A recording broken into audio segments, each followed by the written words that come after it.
folks, this is Pastor Mike Hoggard with another Watchman video broadcast. This is part 4. This will be the last one dealing with what we've been calling the comic con. A con, like a con game. They're trying to con you into something. And I'm going to show you and explain to you what exactly they're trying to con you into. It's a setup for something. We left off last week dealing with all of these New Age writers, Blavatsky and Nietzsche, and we got into Crowley a little bit, and I'm going to show you an example of some of Crowley's writings to set up what it is, where we're going, and how we're going to end this thing, to show you the end game of what the comic book, the whole superhero thing is all about. Let me go first to the scriptures. In 1 Corinthians 15, there is a doctrine taught in the Bible. I absolutely love this doctrine, and it's something that I look forward to every day.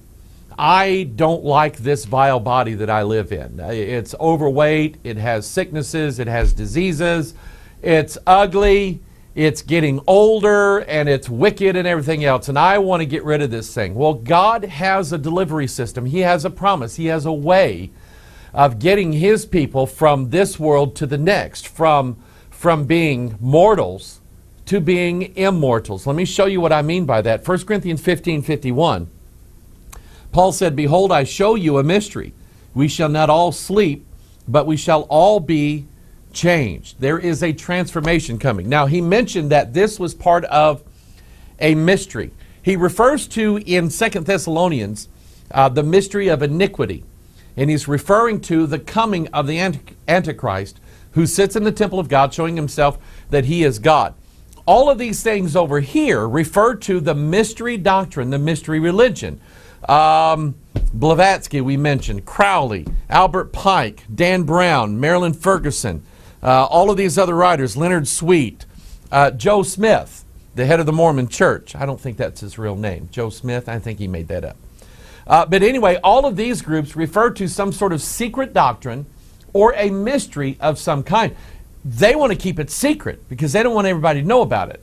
Paul said, I'm going to tell you what the mystery is. We shall not all sleep, which means death, but we shall all be changed in a moment, in the twinkling of an eye, at the last trump. So it's associated with trumpets.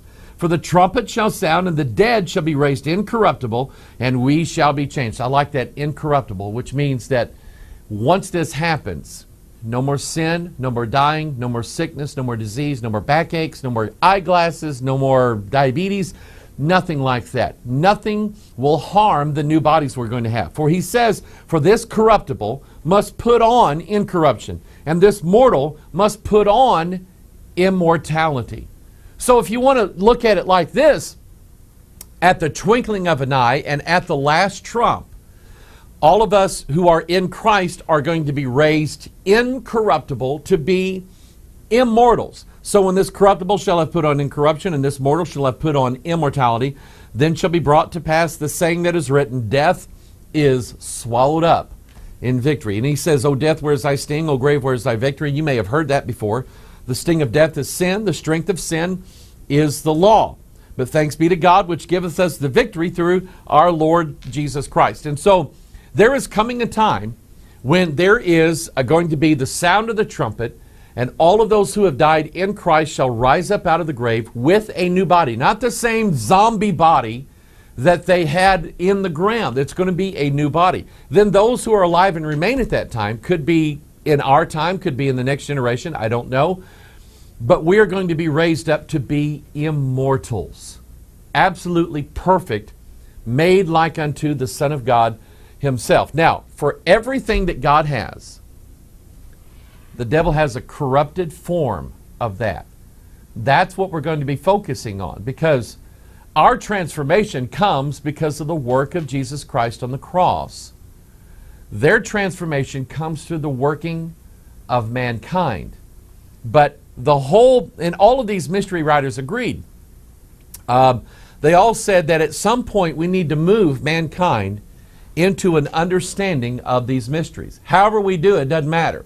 So they make films, TV shows, commercials, write novels, draw comic books, and then make movies out of those comic books. And those movies have a conspiratorial agenda to draw mankind into first wanting to have this power of the gods, and then actually accepting this power of the gods. And the devil has been working this plan since the beginning, and I'll show you that. We mentioned Crowley. We mentioned that he wrote a book called the Book of the Law. This was downloaded to him. No, he didn't get it off the internet. It was not through Pirate Bay or any of these other file sharing things. A devil named Iowas downloaded or put into his mind all the words that he was supposed to write down in this, what was called the Book of the Law. And this Book of the Law, you see here the graphic here, he wrote Baphomet on there. We know who that is. That's the God of transformation. That's the God who is part human and part God, part immortal. And this book describes the ending of the current age, and a new dawn is on the horizon, sort of like in 2001: A Space Odyssey. A new dawn is arising, a new age. That's what Marilyn Ferguson was writing all about, the Aquarian conspiracy. A new age of Aquarius is about to dawn on mankind. Crowley called it the Age of Horus. And he said there was going to be a new breed of supermen, a super Aryan race like Hitler wanted. It's going to be a new breed of mankind, and they're going to be immortals. They're going to be gods, and they're going to have superpowers. And that is exactly what is being fed to mankind through all these different mediums, books, movies. Music is promoting this as well, and comic books. Let's go back to the Bible, and I'm going to show you the source of this conspiracy. I'm going to show you how it is brought to light in the pages of the Scriptures, so you'll know exactly what's going on. First, let's go to Genesis chapter 2, verse 23. And Adam said, "This is now bone of my bones and flesh of my flesh. She shall be called woman, because she was taken out of man. Therefore shall a man leave his father and his mother, and shall cleave unto his wife, and they shall be one flesh." Now I want you to notice here, I have all these words. Take a look at it here. I have all these words underlined here. And it's really interesting because we have the man, we have the woman. This is the birds and the bees. The man said, "Hey, I've got 23 chromosomes. I don't know what to do with." The woman said, "Hey, I've got 23 of my own. Let's mix them together and see what happens." You all know that, okay? So when a child is conceived and thus born in the womb of a woman, that child receives 23 chromosomes from her father, his father, 23 chromosomes from the mother. Those chromosomes are joined together to make 46, which is every cell in your body has those 46 chromosomes, 23 pairs. They're joined, they're mated together. The Bible says in Isaiah, "Seek ye out the book of the Lord, none shall want her mate." DNA is like a book. We've explained that many times. So here in your cells, you have these 46 mates. You have 23 mates in there of the chromosomes where all of your DNA is, and it determines who you are as a human being, or who you are as a species. I'll say it that way. Here's the miracle of the Word of God, the King James Bible that we have here. If you count, you can do this on your own. If you count all these words that I have underlined here, you'll see there is exactly 46 words here. Isn't that neat? And it talks about the man and the woman, and they shall cleave to one another, and they shall become one flesh. And that's what happens, you know, with the whole birds and bees thing. That's what happens. Now watch this. In this same Bible, after Adam proclaims this, in Genesis chapter 2, then the serpent shows up. The serpent is on this side over here. He's not on God's side. He is the antithesis of God's thesis. So the serpent shows up. We have recorded for us in our Bibles the exact words that the serpent spoke to Eve in the Garden of Eden. I want you to notice this. Genesis chapter 1. And what I've done is I've kind of put together all the words that the devil said. "Yea, hath God said, ye shall not eat of every tree of the garden, ye shall not surely die, for God doth know that in the day ye eat thereof, then your eyes shall be opened, and ye shall be as gods, knowing good and evil." So I counted all the words that the serpent spoke to Eve here. Exactly 46 words. Her DNA, her chromosomes. Because we know that from that point, Eve fell into sin. Adam fell with her. And so the first child ever born from both Adam and Eve was a major sinner. God had to segregate him out. He was so evil and put a mark on him. He was Cain. He murdered his own brother. And so Eve was called Eve because she's the mother of all living. And every human being, you and I, everybody, has this same corruption inside of us. We have sin. We're natural born sinners is what we are. But 46 words that he speaks to her here. He's targeting her DNA. It's like he's seeding her DNA with something. Now I'm going to take you to Genesis chapter 11. This is Genesis 3. 7 chapters later, we're going to look at Genesis chapter 11, because mankind, all of the descendants of Adam and Eve, are now together in the plain of Shinar, which is Samaria, and they're joining together, and they want to elevate themselves above mortality. They don't want to just be on earth. They want to make a name for themselves, and they want to go up to the highest level. They want to go to heaven. So look at what they said they were going to do in Genesis 11. And they said one to another, "Go to, let us make brick and burn them thoroughly." And then in verse 4, and they said, "Go to, let us build us a city and a tower, whose top may reach unto heaven, and let us make us a name, lest we be scattered abroad upon the face of the whole earth." Count those words in that I have underlined here, exactly 46 words. Now, here's what's interesting to me. All of this is in the book of Genesis. What does the word Genesis mean? It means the beginning. We use the word Genesis like, well, what is the genesis of this project? Well, it all started with this guy here in this laboratory here.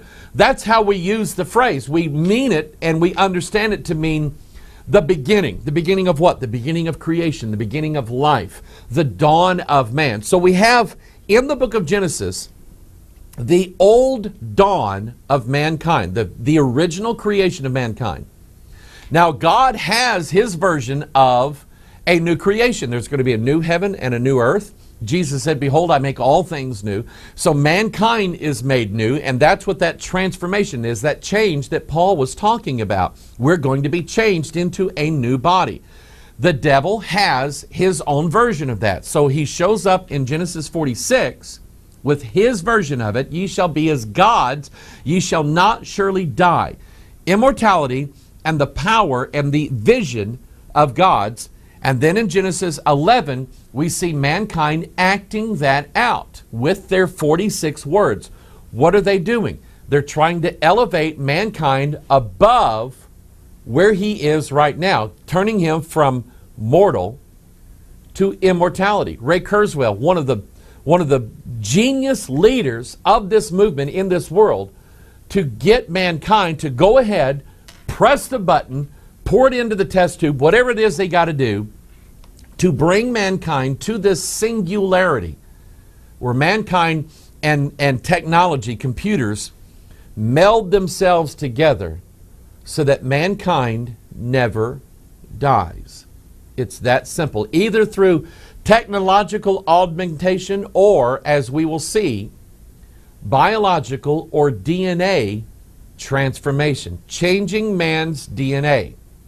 There was a movie that came out, and let me just go back to my childhood.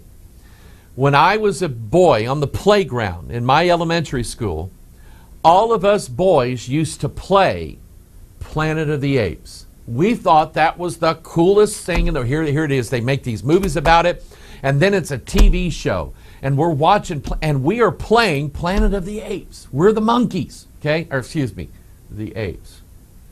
And then they rehashed the movie, and it's all about DNA transformation. So, and they show you in the second movie, Rise of the Planet of the Apes, they show you how this whole thing got started. This is what's interesting to me, because I can remember watching the theatrical trailer to this movie before it came out, and I'm watching this trailer and I'm looking at it and I'm going, we're the monkeys. That's what this movie's about. Now that I've seen the movie, I know exactly what's going on here. I want you to look at this scene from the movie as the lead scientist, he was in Spider-Man, by the way. The lead scientist is explaining how they're going to make mankind better with this new formula. Look at the company that he works for. The company that he works for is Genesis, with the little DNA as the eye. Do you see that? Do you see the imagery that's being portrayed here? This is a new dawn of a new breed, of a new beginning of the godhood of mankind. And even though it deals with the evolution of a monkey, of an ape, in this case, little Caesar, that's funny, the little gorilla or the little chimpanzee Caesar, who is birthed from this augmented mother, and now he has this special, unique DNA. Now his eyes look human. Now he thinks the way humans do, and he's conscious and aware of his own self-being. And then he is smart enough, and he leads all of the other. He finds the formula and infects all these other gorillas and monkeys in this laboratory, and now they have the enlightenment. Now they're self-aware, and he's their leader. Now they have all been transformed into this higher state. Because remember, evolution says that that's who we used to be. We used to be that, and we were transformed and evolved into this. And they're telling you that these, even though you see it through these gorillas and monkeys, that's where we're headed. In the theatrical trailer, this is how they promoted the movie. And what I did was I did a screen capture, 3 different points in the theatrical trailer to this movie. Notice what it says. Evolution becomes revolution. You see, because here's what happened. Those that had been enlightened now take over the planet. That's why it's called Planet of the Apes. These are the monkeys that have been evolved. And that's what Blavatsky believed in. Blavatsky believed, in contrast to what Darwin was saying. Darwin was saying that it takes millions of years for even one little change to happen. Blavatsky said, Darwin, you're an idiot. Actually, what it takes is an outside intervention of some kind to transform us. And this is what Blavatsky, this is what probably Nietzsche believed in, this is what Crowley believed in, was that an outside source was going to breed this new Superman race inside of humanity. And there would be these mutants rising up that had the altered DNA, and they would be hated, and they would be feared, and they would be, you know what I'm talking about, the X-Men. X-Men evolution. And the X-Men, basically the X-Men comic series, and I'm going to show you what this X is in a little bit. Get ready. Some of you already know this. The X-Men comic book series is about these people. They're mutants. They have mutated genes in them.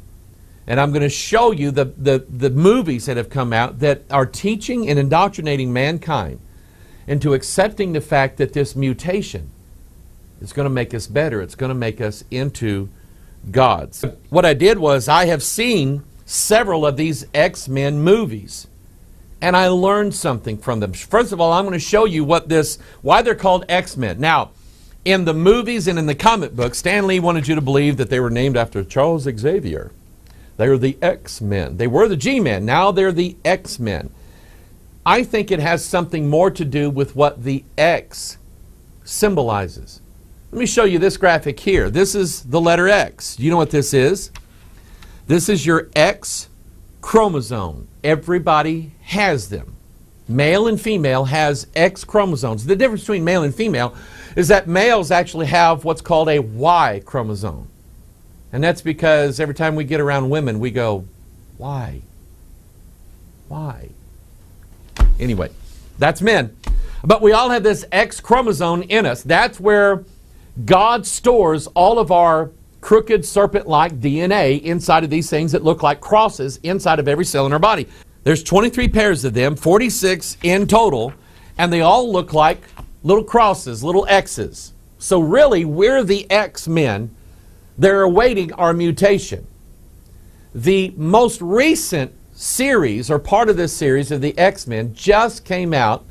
It was called the Wolverine. You see, he's the guy. Wolverine is the guy who, if you find out from X-Men Origins, Wolverine, you find out that this Wolverine, even though he was born at a certain date, he's like immortal. They can't kill him. He keeps living forever. He is already a god. And so the new X-Men movie, The Wolverine, just happens to come out on July 26, 2013. Now the date is 7/26/13. Let's add that together. 7 and 26 is 33. Remember the Superman movie. Comes out on a date that makes 33. 7 and 26 is 33 plus 13. 46. I haven't seen this movie yet. I plan on it. A teaching that is designed to draw men's minds to this concept of us becoming gods. The letter X, or the cross symbol, is it's seen in the occult world. It's an occult symbol. Let me show you a graphic out of Albert Pike's Morals and Dogma. And he shows you all of these different crosses in here. You have the Tau cross. You have the what's called the Chi-Rho symbol with what looks like a letter P coming out of an X. And I want you to think about this. Here is a chromosome, and there's something coming out of that chromosome. There's something down in there, and there's something coming. That's what that Chi-Rho symbol represents. Notice that he's even got swastikas in there. What was Hitler trying to do? He was trying to come up with a new breed, a super race of supermen that would take over the world. I went to the Masonic House of the Temple Lodge in Washington, D.C. Now remember what the Bible says the temple is. The temple is a human body. And on the Masonic House of the Temple Lodge, on the outside you have a Greek temple with 33 columns on it, and you have a step pyramid on top with 13 rows. That's 46, by the way. And inside this temple, I went on the inside and I took pictures. Notice this graphic here. This is a shield with the letter X, the X chromosome, and something rising up out of this X. Let me show you this one. This is the wall decoration of the Masonic House of the Lodge temple, I think it was built in the early 1930s.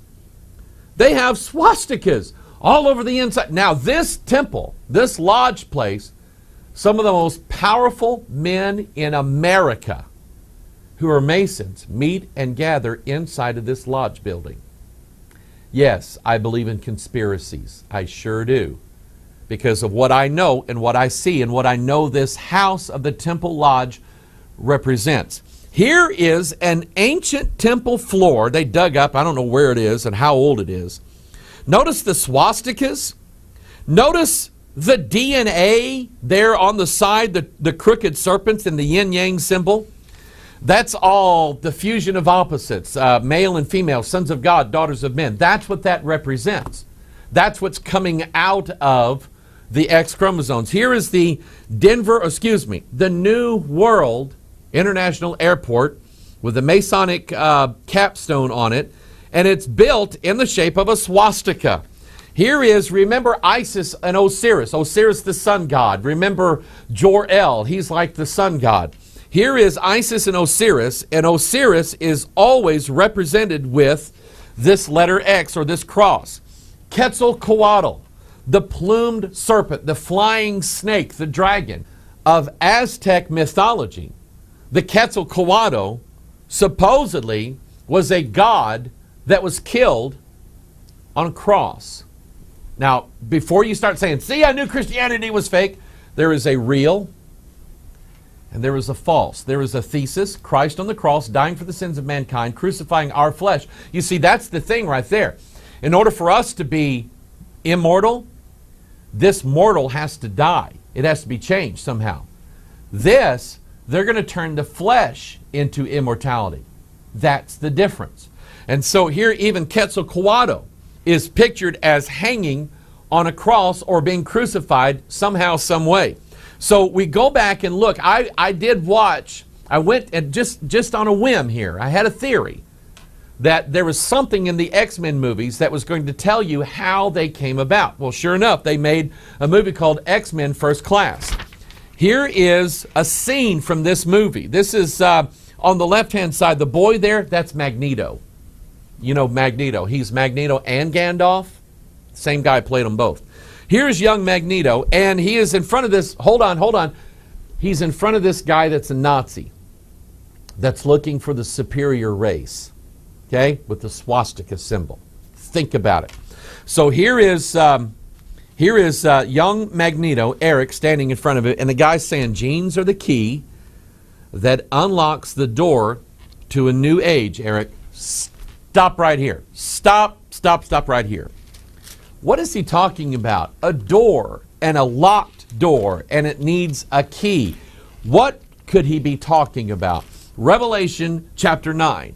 And the fifth angel sounded, and I saw a star fall from heaven unto the key, and to him, unto the earth, and to him was given the key of the bottomless pit.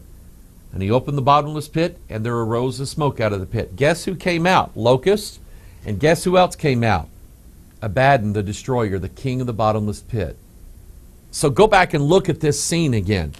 Genes, in other words, the X chromosome, are the key that unlocks the door to a new age. The next scene, a new future for mankind. And then he says, evolution.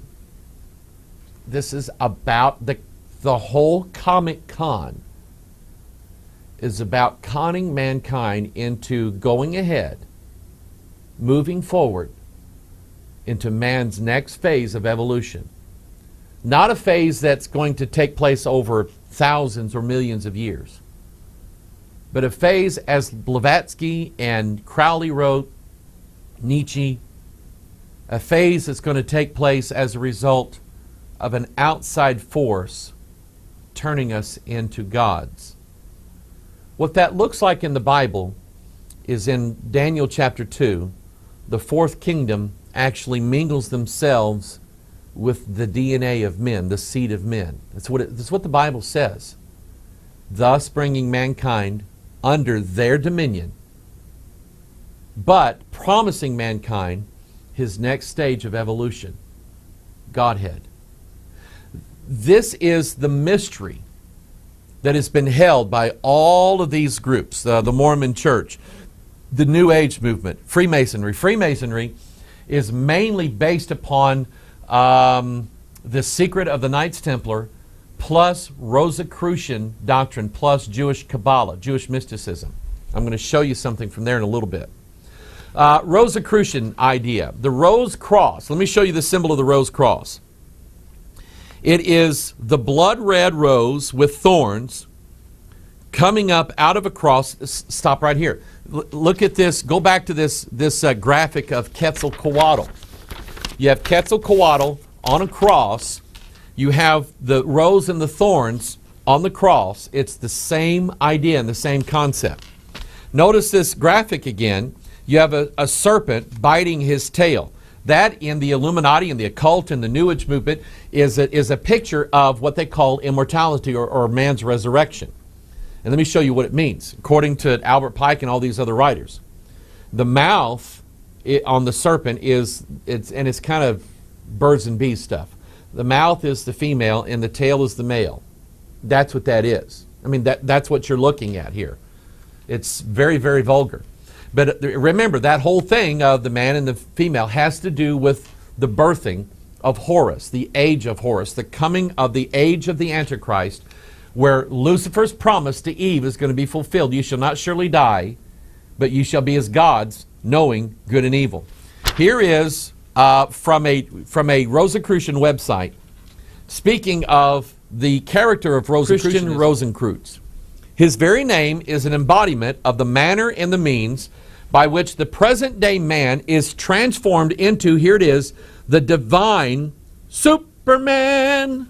This symbol, the Christian Rosenkreuz, or the Christian Rose Cross, shows the end and aim of human evolution, the road to be traveled, the means whereby that end is gained. The black cross, the twining green stem of the plant, the thorns, the blood-red roses, in these is hidden the solution of the world mystery, man's past evolution, present constitution, and particularly the secret of his future development. Notice, go back to this graphic here. Notice the twining branch, like DNA, and the blood red, because your DNA is in your blood, and the thorns. Thorns is an incredibly powerful biblical symbol. When mankind first sinned, God cursed the ground with thorns. God uses the curse of thorns and briars all throughout the Scriptures. Paul had a thorn in his flesh. God told the Israelites that because they didn't remove all the Canaanites out of the land, that they were going to be thorns in their sides and scourges in their flesh. Paul talked about his thorn was a messenger of Satan, an angel of Satan, to buffet him. Christ died on the cross. The Bible says he made a show of his enemies openly, and he had upon his head the crown of thorns. A crown is a king. We're referring to the king of the bottomless pit. You remember the movie, The Omen. What was that kid's name? Damien Thorn. So the symbol and the meaning behind the rose cross is that you have the thorns in the chromosomes, and that's the key right there. That's the key. And it's in there, and it needs to be let out. You see, watch this.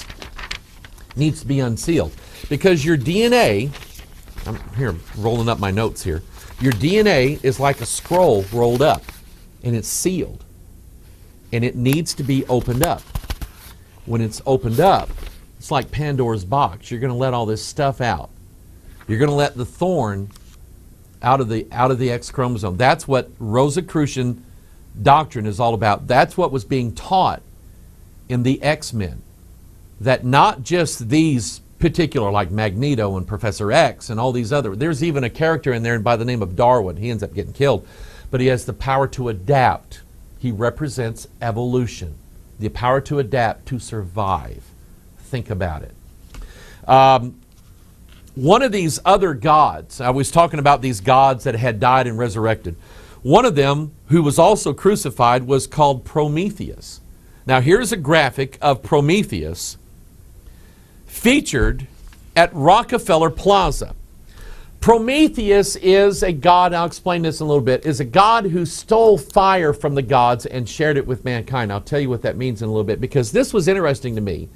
Prometheus being this god who died on a cross, he was killed because he took the enlightenment of the gods, or the fire from the gods, and gave it mankind, and the gods didn't like that. So they killed him.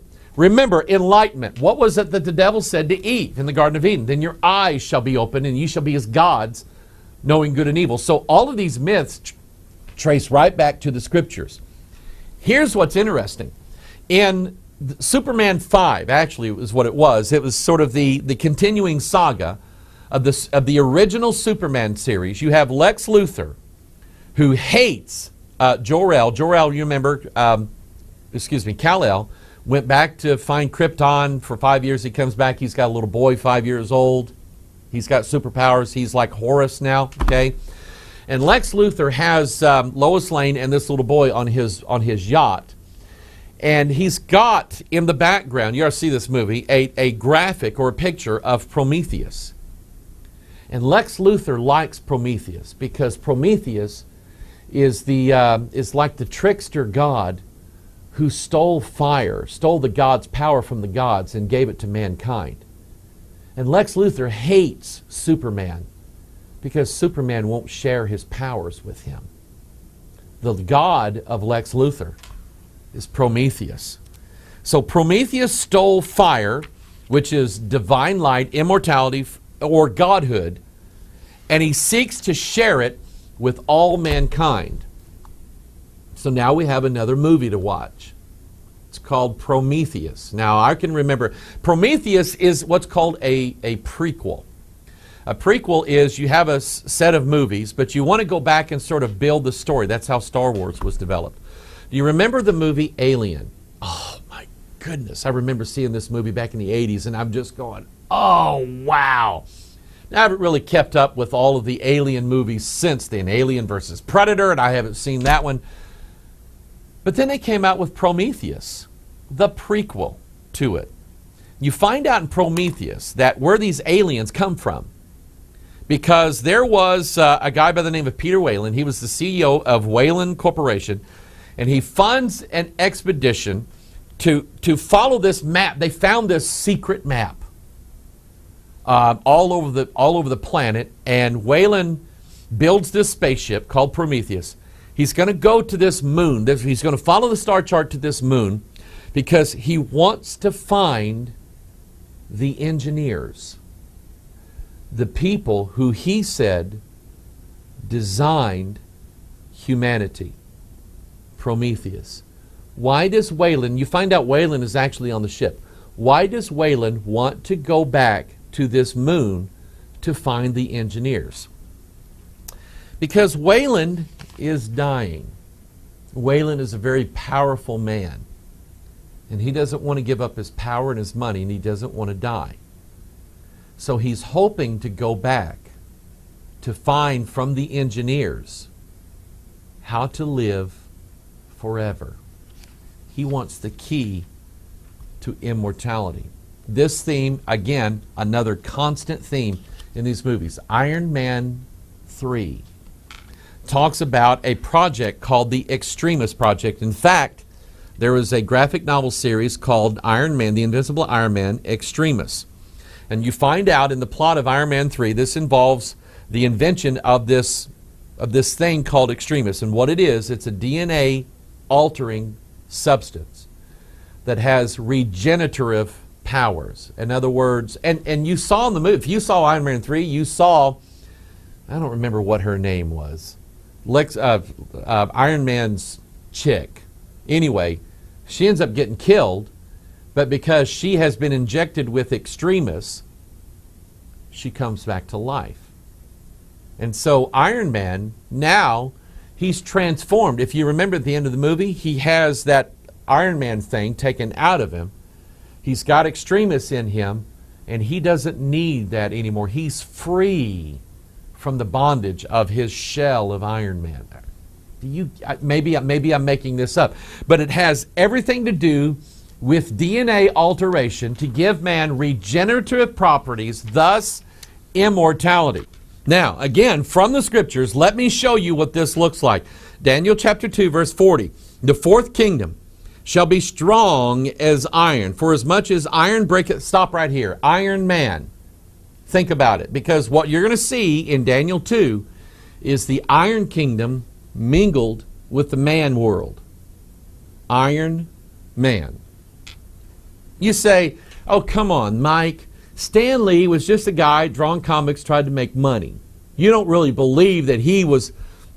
No, I've already shown you that people like Blavatsky and Nietzsche, Crowley, a bunch of these others, well, I already showed you the comic book writers, they were all occult influenced.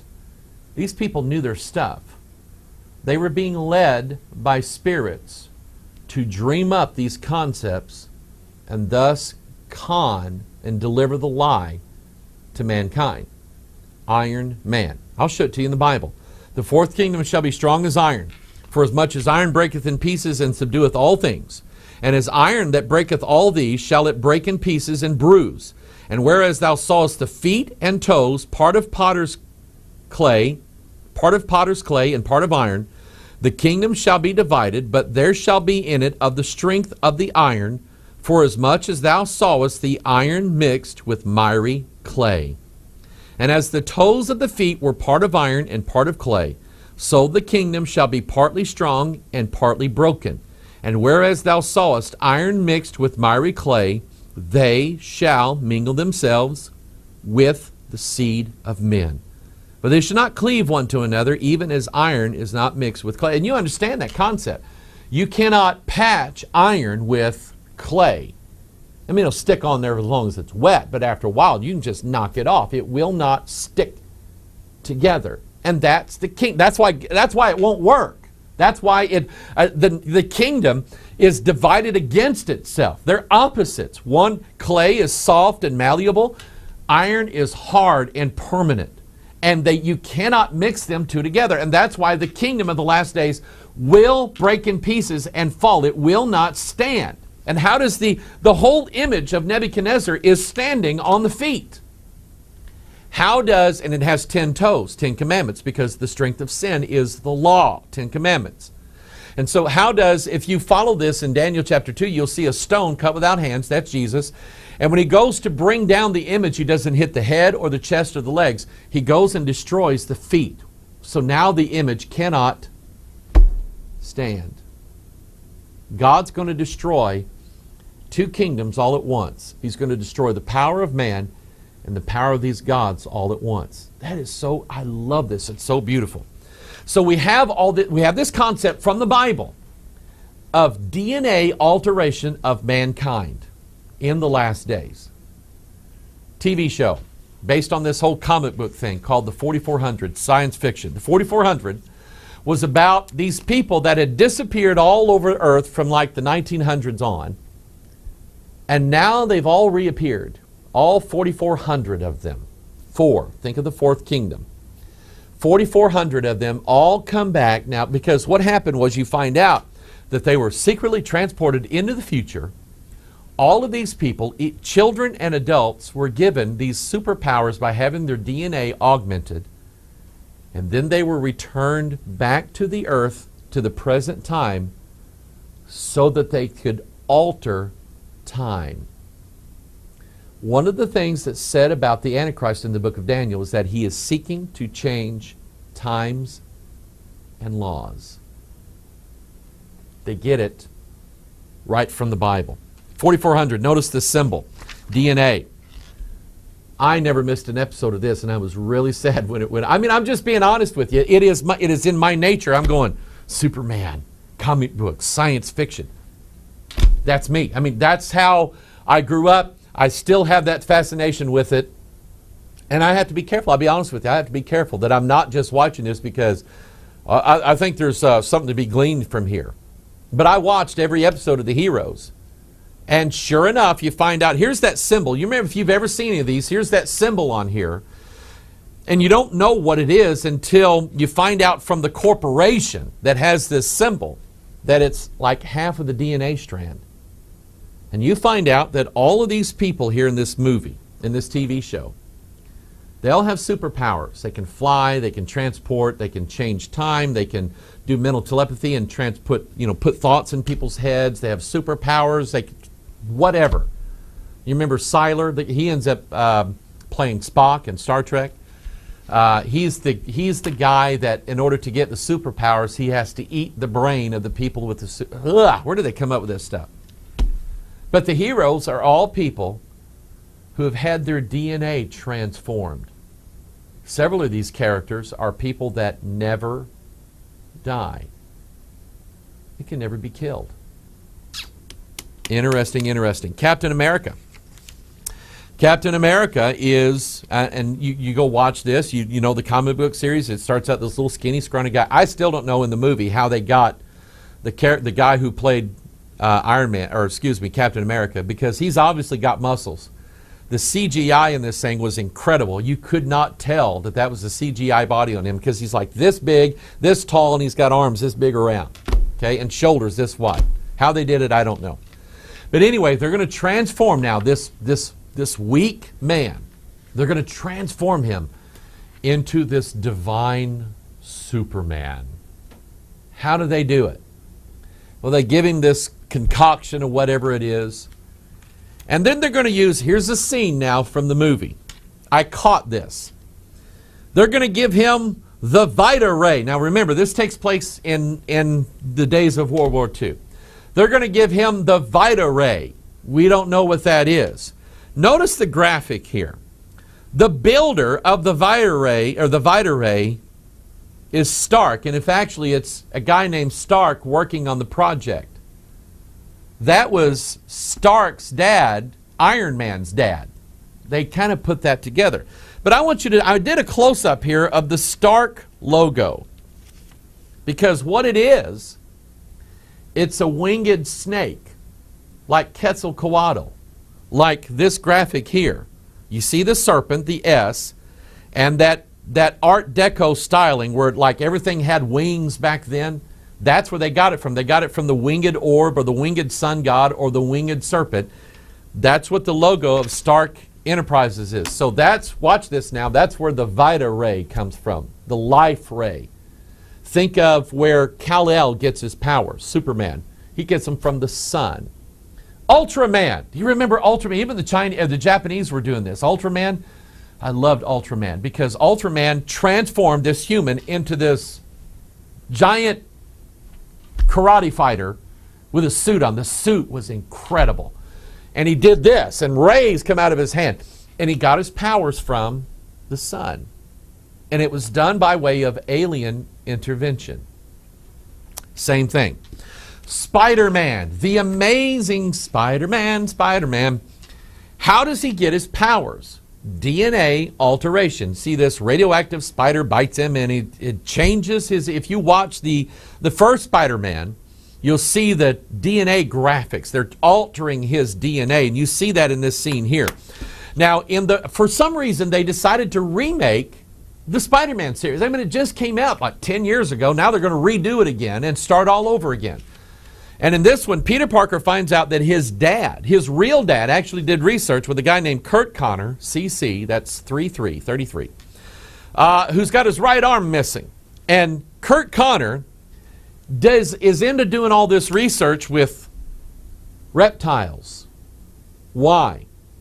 Because certain reptiles have this regenerative power to regenerate.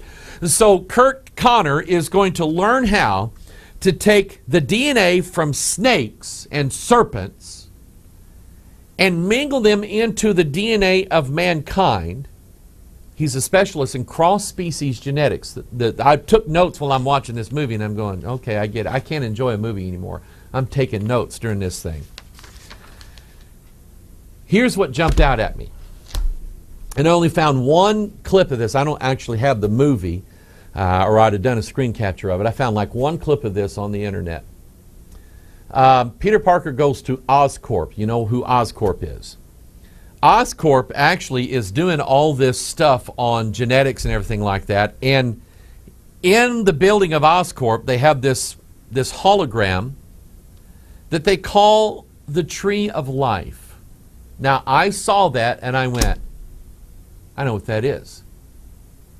The Kabbalah, the Sephiroth. Now, let me go back to the Garden of Eden. There were two trees. There was the Tree of Life that God told Adam he could eat of and he would live forever. Then there was the tree of knowledge of good and evil. The devil takes everything and turns it around. Because in the Kabbalah, and here's a graphic of the tree of life from the Sephiroth. And the Sephiroth, the tree of life, actually goes back to ancient Sumeria. Notice this Sephiroth, the tree of life in the Kabbalah. You have these circles on one side and the circles on the other, and then you have these circles in the middle. And I'll briefly explain to you what this is. On the right side, you have the masculine, the male, Yahweh. On the other side, you had the female, Shekinah. You didn't know that. Shekinah is not in the Bible. Shekinah is from the Kabbalah, Jewish mysticism. And the concept is when Yahweh and Shekinah come together, they're going to form the Superman, the super race that is going to turn a man into a god. And there's a lot of things on the Kabbalah I don't have time to get into today. But that's what Oscorp was all about. It was about the tree of life. It was about the fusion of the opposites. And so, what is the real tree of life? It's not the tree of life that God made in the Garden of Eden. It's the tree of knowledge of good and evil. Because that's what's in the Kabbalah, the Sephiroth tree of life. The masculine represents good. The feminine represents evil. And they're joined together. What is the yin-yang symbol? There's a little good in all evil and a little evil in all good. A little white in black and a little black in white. That's what that represents. That's what that means. So the tree of life in the Kabbalah is not really the tree of life. It's the tree of knowledge of good and evil that the devil promised Eve that if she ate of it, she would be as the gods and not surely die. Think about it. Altering DNA. The Hulk. You remember the Hulk? Okay. David Banner from the 70s series. I never missed an episode. I was like the Hulk maniac back then. I've watched this. I thought it was the neatest thing in the world. Lou Ferrigno, high five. Man, I loved you. Okay? And they actually put Lou Ferrigno in the first Hulk movie as sort of a walk-on cameo. Kind of like Stan Lee and all these Marvel movies. He always got to show up in those movies. Okay? Anyway. The Hulk. He's got something in his blood. And you remember they got him in the underground chamber They've got him locked up in there, underground, in the pit. And while he's down there, the evil guy has got a needle up to him, trying to extract the Hulkness out of him. Why? He wants to create a super soldier, just like Hitler did. A race, a breed of supermen that cannot be killed. Immortality. And the Hulk, you find out from the Avengers that the guy playing Bruce Banner actually said at one point that he put a bullet into his head. And the other guy, referring to the Hulk, spit it out. So he's immortal. He can't die. There's no way he can die. DNA alteration. The Fantastic Four. Remember the four, the fourth kingdom, 4400? Here you have physicist Dr. Reed Richards, and he's convinced that evolution was triggered millions of years ago on Earth by clouds of cosmic energy in space. Now, here's what this is saying. Like Blavatsky said, like Crowley said, evolution didn't just happen, Darwin, you idiot. Evolution was made to happen. And that's what Reed Richards believed. So he believed that this cosmic energy, that's what the New Age teaches, the cosmic energy actually triggered man's evolution. And so Reed Richards calculates that there's these clouds that are going to pass by Earth, and he figures that they're going to trigger man's evolution again. Well, you know the story. They get too close. Who was it? The other guy in there with the hood or whatever. Anyway, he gets transformed, and all four of them get transformed. And be honest, you would love to have some of these superpowers, wouldn't you? I mean, Reed Richards is like the Elastic Man, who doesn't have to ask his wife to get him soda out of it.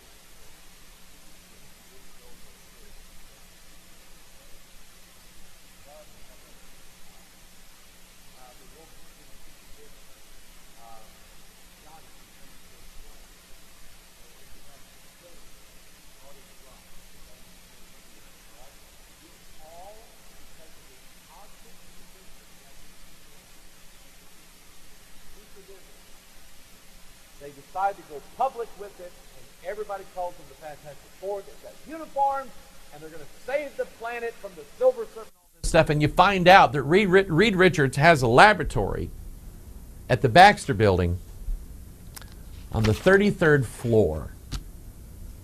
Just happens to be right on that floor. And you look this up. You go watch the movie. It's there, right on the 33rd floor is where they are. Think of the levels of Freemasonry, and you work up now to where you're an immortal on the 33rd level, 33rd floor. That's what that's dealing with. That's what that's talking about. And I could go on and on and on. I've read and studied and put all these things together. I've got notes actually that I didn't know where to fit them in on this thing. It would have taken forever. All the comic books, all the movies that we could talk about, all the things that, and I've had people help me with the research, all the things that I could have put together on this thing to show you the end and the aim of the imaginative process and what's being planted inside the fertile ground of the vain imagination of mankind. And that's what God dealt with in Genesis 11. When they spoke the 46 words, God said, whatever they imagine to do, they're going to do. I got to put a stop to this. And he did. Man's just going to do it again. We're going to bring ourselves back together and do it again. Only this time much worse. We're on the verge. And you and I both know this. If I were to spend time showing you all the research that's being done right now, but you already know it. We're being fed some of this piecemeal, a little bit at a time. Do they already have the solution for immortality? I don't know.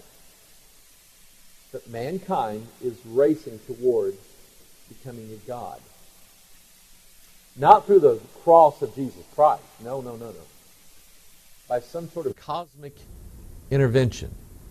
The fourth kingdom mingling themselves with the seed of men. But you got to get people there. They've got to. You see, I believe the Bible teaches that nobody is going to be dragged to some government center somewhere, kicking and screaming, and get a tattoo on their right hand or forehead. I don't believe that. I think the Bible clearly teaches that the false prophet causes everyone to receive a mark in their right hand or in their forehead. All of this that I've been showing you is the work of the false prophet to deceive people by use of visuals, icons, imageries, symbols, movies, computer graphics, indoctrinating people into the mystery schools. Let me show it to you how the Bible says it. Deuteronomy 13. God said, if there arise among you a prophet or a dreamer of dreams. So let's stop right here. Stan Lee, Jack Kirby, Neil Gaiman, some of these other guys, they sat and dreamed this stuff up. Okay? Maybe they were sitting at home, maybe they were in a trance, maybe they were in the Himalayas, like that one guy said. But this came to them by way of their imagination. They dreamed it. So God said, if there arise among you a prophet or a dreamer of dreams, a comic book artist, and giveth thee a sign or a wonder, and the sign or the wonder come to pass, whereof he spake unto thee, saying, let us go after other gods. That's that fourth kingdom. That's all those superheroes, the aliens that are going to come down and make everything better for us. Which thou hast not known, let us serve them. Thou shalt not hearken unto the words of that prophet or that dreamer of dreams, for the Lord your God proveth you to know whether you love the Lord your God with all your heart and with all your soul. So you know what? You know what's going on? All this, God's letting all this stuff happen. You know, God could have just made everybody believe the Bible, or else. He could have done that. But he likes to give man choice. He did that in the Garden of Eden. He put two trees right next to each other and he said, eat this one, don't eat that one. He wanted to see what Adam would choose. Mankind has a choice. And so God says, I want to let these guys draw these comic books and make these movies, the dreamer of dreams. And they're all leading you to believe, let us go after other gods. And God said, they're there to prove you. Do you want it my way? By the cross of Jesus, the resurrection of Christ. Do you want it that way? Because I'll give it to you, free. Or do you want it their way? Choice is yours. But he sends these false prophets. He allows them to do what they're doing to give you a choice. Choose you now this day whom you will serve. Joshua said, but it's for me and my house, we're going to serve the Lord. Joshua was saying, we're not going to sit and read comic books all day long. Deuteronomy 32:17. They sacrificed unto devils, not to God. To gods whom they knew not, to new gods that came newly up, whom your fathers feared not. Judges 5:8 said, they chose new gods. Then was war in the gates, and there was a shield. Was there a shield or spear seen among 40,000 in Israel? New gods. Son of Satan, Superman, Thor, Spider-Man, Hulk. New gods. Following after the new gods. God warned us about that. And then in Revelation 13, here is the description of the false prophet. Notice what it says. And I beheld another beast coming up out of the earth. And he had two horns like a lamb, and he spake as a dragon. And he exerciseth all the power of the first beast before him, and causeth the earth and them which dwell therein to worship the first beast, whose deadly wound was healed. Remember, he is the dying God who is resurrected. And he doeth great wonders, so that he maketh fire come down from heaven on the earth in the sight of men, and deceiveth them that dwell on the earth by the means of those miracles which he had power to do in the sight of the beast, saying to them that dwell on the earth that they should make an image to the beast, which had the wound by a sword, and did live. So his job is to deceive by means of superpower, signs and wonders, and miracles, and things, and fire coming down from heaven, to deceive mankind so that they build an image to the beast and do exactly what God said not to do, and that is pray to the image. God said don't do that. So God's saying you can do it my way or you can do it their way. One of the two. So I mean, let me just pull this out here. And you decide the Son of God or the son of Satan, because that's who he is. Then in Revelation verse 15, he had power to give life unto the image of the beast, that the image of the beast should both speak and caused that as many as would not worship the image of the beast should be killed. And he causeth all, both small and great, rich and poor, free and bond, to receive a mark in their right hand or in their foreheads, and that no man might buy or sell, save he that had the mark, or the name of the beast, or the number of his name. And y'all know what that number is, don't you? 666. Did you know that at one time, I'm not making this up, at one time, DC Comics' address in New York City was 666, whatever street they were on. Go look it up. That's where they used to. I remember reading a comic book, I was a DC guy, and I went, they're at 666 something something Avenue. They've moved since then. That's where they used to be. So the false prophet has power to give life to the image of the beast, cause it to speak. He's got superpowers, and he causes all, small and great, rich and poor, free and bond, the six, to receive a mark in their right hand or forehead. Don't do it. Don't do it. I'll show you. Revelation 14:9. The third angel followed them, saying with a loud voice, if any man worship the beast and his image, and receive his mark in his forehead or in his hand, the same shall drink of the wine of the wrath of God, which is poured out without mixture into the cup of his indignation, and he shall be tormented with fire and brimstone in the presence of the holy angels and in the presence of the Lamb. And the smoke of their torment ascendeth up forever and ever, and they have no rest day nor night who worship the beast and his image, and whosoever receiveth the mark of his name.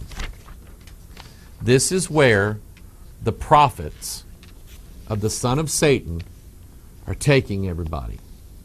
This is where they're going, to lead you to receive the mark. You are going to make a choice to do this. You'll only be given two choices. You won't be able to, well, I'm going to opt out. You have the tree of life or the tree of knowledge of good and evil. Which one? I think I don't want either one of them. Thank you. I'm not hungry. It's one or the other. Choose life or choose death. But you choose. The goal of guys like me, Christian ministers, ministers of the gospel, is to try to lead you to the choice that chooses God, chooses life, and God's version of immortality through the cross of Christ. Their job is through symbols and subtlety and snaky stuff and comic books and movies and commercials. Oh, it's in commercials big time. To get you and to prepare you to receive your transformation, your godhood, your mark. That's where it's going. That's what he's trying to get you to do. And it's working. It's working amazingly well. When these movies come out, the Wolverine and Superman, and they outdo every movie that's come out this summer, and everybody in the world is going to see this stuff. It's working. And at some point, when the time is right, they're going to choose the mark. They're going to choose what the false prophet set up for them. It's working very well. Your antidote to all this is to believe this old book. See, it's all falling apart here. That's because I read it, I study it, I think about it. This book is everything that I believe and everything I stand in. Right here is the tree of life. This is what I've chosen. Which side do you want to be on? Oh, trust me. The superheroes with the powers, and they tell everybody if you just alter your DNA and you can be able to jump a tall building in single bound, turn invisible, turn stuff into fire, reach stuff, whatever. I'm there. I'm there. Okay? That's my flesh. That's what I want to do. But I know the consequences. I'll turn it down. I'll take the tree of life. Why don't you? Thank you. Thank you for listening to all this. Thank you for helping me with the research. Those of you that help, thank you for your prayers. Keep praying for us. The devil hates us. I'm used to it. Not really. Anyway, the devil hates us. Wants to try to destroy us. You pray for us. We thank you so much. God bless you. We'll see you next time. Bye-bye.